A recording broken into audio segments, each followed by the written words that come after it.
There are growing calls from Canada, the United States, and the UN to allow humanitarian pauses for the entry of aid into Gaza.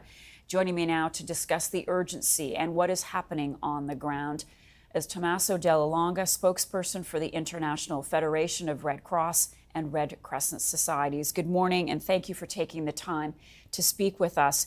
Let's begin by getting a description from you of what is happening on the ground right now in Gaza.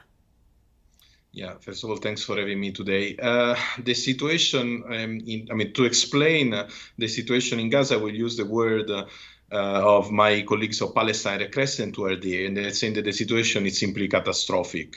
It is catastrophic because, for example, our two hospitals in Gaza City and Khan Yunis, so in the north and the south of Gaza, are running out of medicine, of medical supplies, and of fuel. And running out of fuel means no generators, so then no electricity, which in an hospital mean that life-saving activities cannot be run.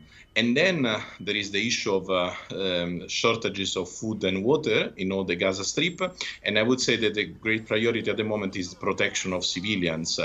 What we are hearing from our colleagues in Gaza is that there is no real safe space where to stay. And of course, this is a great matter of concern for all of us. No safe place to go.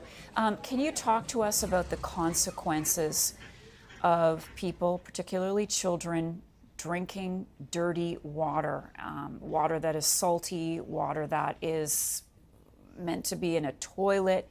What are the health consequences and medical consequences of taking in dirty water?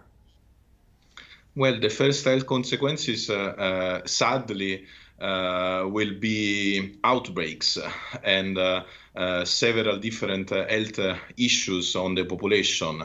This is why we are calling on all the parties to get humanitarian aid in, to get safe access for humanitarian workers. We need to prevent, the situation is already, as I said, catastrophic, but we need to prevent other as I was saying, outbreak of health outbreak or every other suffering on the people in Gaza Strip.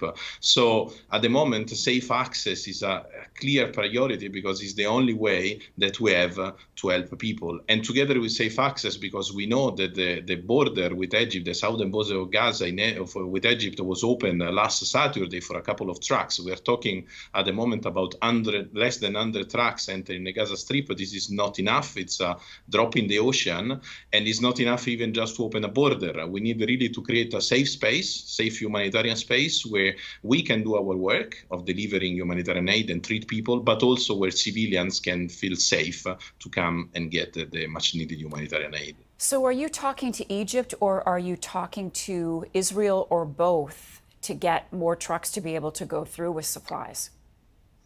We are talking with all the parties concerned, and in this situation, we saw it in the last days and weeks that there is a huge big diplomatic effort with different international and regional stakeholders, and so then our work, by default, Red Cross and Crescent is talking with everyone, and we do hope that all this diplomatic effort will bring humanitarian aid inside Gaza, but also, as I said, a safe place for people. This is, at the beginning, people in Gaza were, of course, concerned about water and food and lack of medicine and lack of treatments.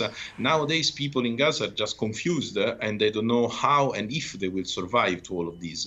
So I think that this is really the priority at the moment, of course, together with all the aid that we can bring in. And also, I think that the other point is to bring, whenever possible, personnel and staff that can bring a bit of fresh energy to doctors and nurses. You have to think about an health system almost in the brink of collapse, with doctors and nurses working 24/7, already themselves affected by the conflict, sometimes even themselves with problem to access food and water. This is, of course, overwhelming and is not sustainable. Not sustainable. So there are calls for a ceasefire or humanitarian pause. What needs to happen here? What needs to happen is that whichever effort will bring a pause to the fighting or a safe humanitarian space for people is warmly welcome. But again, this is something that all the parties need to agree on, and we do hope that this will happen, I would say, as soon as possible. I mean, of course, as I said, diplomatic efforts are great, and also dialogue, it's really critical and important. But people in Gaza, those babies in the incubators, in the hospitals, people in the intensive care unit, they don't have any more time. So we really need to have these responses from all the parties, and we need really to be able to serve and respond to the needs of the people in Gaza.